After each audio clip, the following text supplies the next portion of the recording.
আসসালামু আলাইকুম। Village farm live বিডিতে আপনাদেরকে স্বাগতম। দেখতে পাচ্ছেন বিশাল কলা বাগান। এই যে আমাদের গ্রাম, আমাদের গ্রামে মজিব কাল্লার কাম সম্পূর্ণ হয়নি।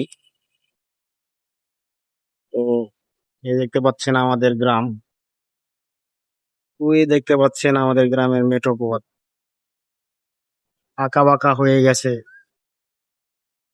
ছবির মতো। এই দেখতেছেন একটি ভেকু চলতেছে, এখানে একটি প্রজেক্ট করতেছে। এই প্রজেক্টটি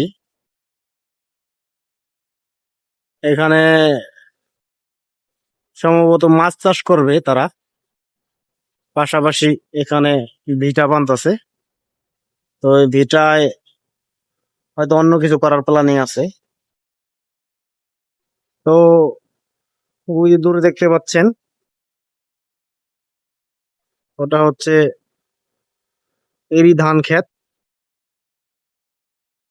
এই খালের মধ্যে, আমাদের গ্রামের সামনেই খাল, ওই খালের মধ্যে শত শত বিঘা এরি ধান ক্ষেত।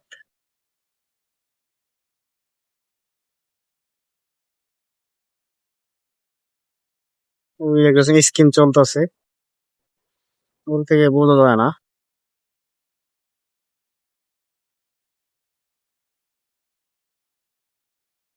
এই পাশে আছে কলা বাগান। এখানে প্রায় 30 বিঘা জমি নিয়ে, 30 বিঘা জমি নিয়ে কলা বাগান আছে। সময়টা এখন বিকাল 6টা বেজে 4 মিনিট। এই কারণে একটু ব্রাইটনেস কম কম। তো এখান থেকে এই খালের উপরে যায় আবার বিশাল কলা বাগান আছে, ওখানে 20 বিঘা। তারপর আরো আছে ওদিকে আরো। তো সবাই ভালো থাকবেন, আল্লাহ হাফেজ। যদি গ্রামকে ভালোবেসে থাকেন, ফার্মকে ভালোবেসে থাকেন, কৃষি কাজকে ভালোবেসে থাকেন, অবশ্যই আমাকে লাইক, কমেন্ট এবং ফলো, সাবস্ক্রাইব করবেন। আল্লাহ হাফেজ, সবাই ভালো থাকবে।